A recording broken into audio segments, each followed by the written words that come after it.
Akkam jirtu hordoftoota koo tibba nagaa akka hubatamaa jirutti haalli qilleensaa hedduu yaaddeessaa ta'ee jira.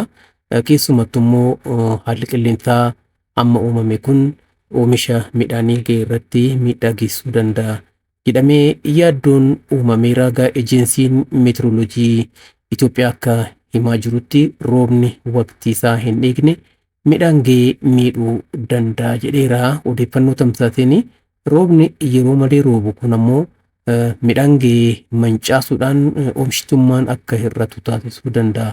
Ejeensichi akka himetti kanaaf midhaan ga'ee saffisaan walitti qabuun barbaachisaa ta'a jechaadha. Midhaan ga'ee ooyiruu irra jiru qonnaan bulaan qofaasaatti gaa walitti qabu akka hin dandeenye beekamaadha. Tumsuun barbaachisaadha. Kanaaf midhaan kombaayinaraan walitti qabamu kombaayinaraan akka walitti qabamuuf abbootiin qabeenyaa tumsa olaanaa taasisuu danda'u waan ta'eef tumsuutu irraa eegama. Egaa hawaasa fayyadanii ofiifis fayyadamuudhaaf yeroo kanatti daran hojjechuu qabu jechaadha. Abbootiin qabeenyaa damee kanaan qabeenya horatan jechaadha. Qaamoleen hawaasaa garaagaraas ammoo qonnaan bulaadhaaf deeggarsa taasisuudhaan hojii mala aadaatiin oomisha walitti qabu irratti hirmaachuutu irraa eegama. Qaamni mootummaa dhimmi isa ilaallatu ammoo egaa kana qindeessuu fi sochoosuudhaaf hojjechuutu irraa eegama. Kanaan duras hojiin kun haala kanaan kan hojjetamaa ture. Haala kanaan hojjechuun yoo danda'ame egaa oomisha midhaanii manca'inarraa baraaruun ni danda'ama. Akka beekamutti oomishi naannoo Oromiyaa keessatti oomishamee dilbiidhaa olaanaadha. Keessumattuu qamadii oomishuudhaaf carraaqqiin olaanaan taasifamee jira waan ta'eef qamadiin Oromiyaa keessatti oomishamee rooba yeroo isaa malee roobuun akka hin miidhamneef oomishitummaan akka hin hir'anneef shoora olaanaa gumaachuun hirmaachuun barbaachisaadha. Akka lammiitti dhimma kana wajjin wal qabatee egaa mootummaan naannoo Oromiyaas xiyyeeffannoo kennee socho'aatiin jira. Qamadiin qonnaan bultootaa ooyiruu irratti ga'ee jiru akka walitti qabamuuf carraaqqiin taasifamaa jira. Kanuma ilaalchisuudhaan pirezidaantiin mootummaa naannoo Oromiyaa obbo Shimallis Abdiisaa ergaa dabarsaniiru. Har'a egaa artii lixaati kan oolanii kana ilaalchisuudhaan waan isaan jedhan itti aanteen isinitti hima. Waggoota itti aananitti biyyi keenya biyyaalee qamadii baay'inaa fi qulqullinaan gabaa biyya alaatiif dhiyeessan keessaa tokko akka taatu mirkanaa'aa jira jedhaniiru pirezidaantichi. Qamadii biyya alaarraa galuu hambisuu qofa osoo hin taane industirii biyya keessaa fi alaaf baay'inaan dhiyeessuun boqonnaa seenaa haaraa jalqabnee itti fufnaa jedhaniiru.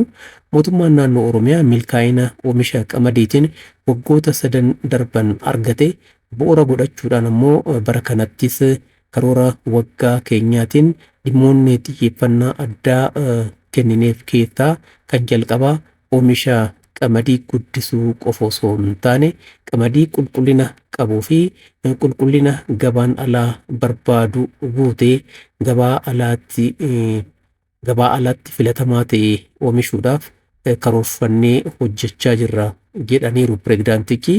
Ganna darbee qonna gannaatiin lafa hektaara miliyoona 2,200,000 oomisha qamadiitiin uwwisuudhaaf oomisha kuntaala miliyoona 80 sassaabuuf kan karoorfanne yoo ta'es xiyyeeffannaa fi hordoffii mootummaan keenya taasisee fi kutannoon hooggansa sadarkaan jiruu fi qonnaan bulaa keenya walitti dabalamee waan karoorfanne ol hektaara miliyoona 2,254,884 irratti qamadii oomishuun akka danda'ame pirezidaantichi mirkaneessaniiru. Ergaa dabarsan kanaanii guyyaa har'aatis egaa iddoowwan qamadiin kilaasteraan itti oomishamaa ture keessaa tokko kan ta'e godina Arsii Lixaa aanaa Gadab Hasaasaatti sassaabbii oomisha qamadii qonnaan ifatti jalqabsineerra jedhaniiru.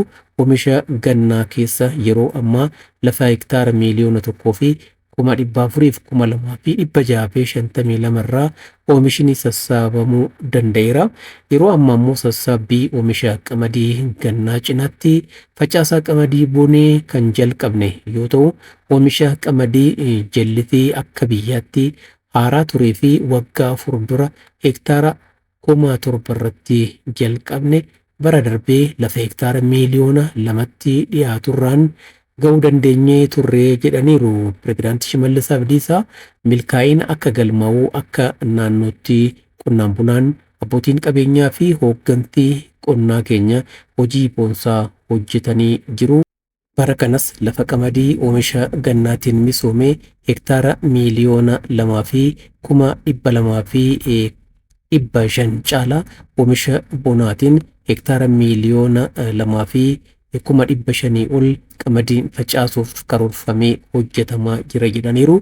Oomisha qamadii gannaatiin egaa fedhii qamadii gabaa biyya keenyaaf kan gumaachinu yoo ta'u, oomishni qamadii bonaa immoo qulqullinaaf xiyyeeffannoon oomishamee qamadii gabaa alaatti barbaadamaa ta'e akka ta'uuf deeggarsii fi hordoffiin gahaan kan taasifamu ta'a jedhaniiru. Carraa kanaan mootummaan keenya faayidaa qonnaan bulaa eegsisuudhaaf gabaa madaalawaa oomisha isaa itti gurguratu kan mijeessu yoo ta'u, qonnaan bulaan keenyaa fi uummanni keenya guutuun yeroo itti aananitti qonna isaa meekanaayzeeshinii fi teeknooloojii qonnaatiin gargaaramee oomishuun ofii isaatii fi maatiin isaa jireenya fooyya'aa akka jiraataniif aadaa qusannaa jajjabeessuu qaba jedhaniiru.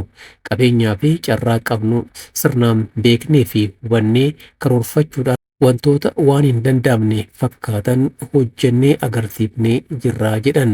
Hojii gama qonnaan jalqabne cimsinee itti fufuun badhaadhina biyya keenyaa dhugoomsuudhaaf hundumti keenya damee irratti hirmaanneen xiiqii fi kutannoodhaan haa hojjennu. Gaafa kana goone lammiilee damee hundaan hiree keenya ofii keenya murteessinu taana. Biyyi keenya waltajjii hundarratti biyya dhiibbaa uumtuu fi dhaga'amtu taate jedhaniiru. Pireezidaant Shimallis Abdiisaa ergaa dabarsan kanaan waan hordoftaniif hedduun isin galatoomfadhaa. Fayyaa ta'aa. Nagaatti.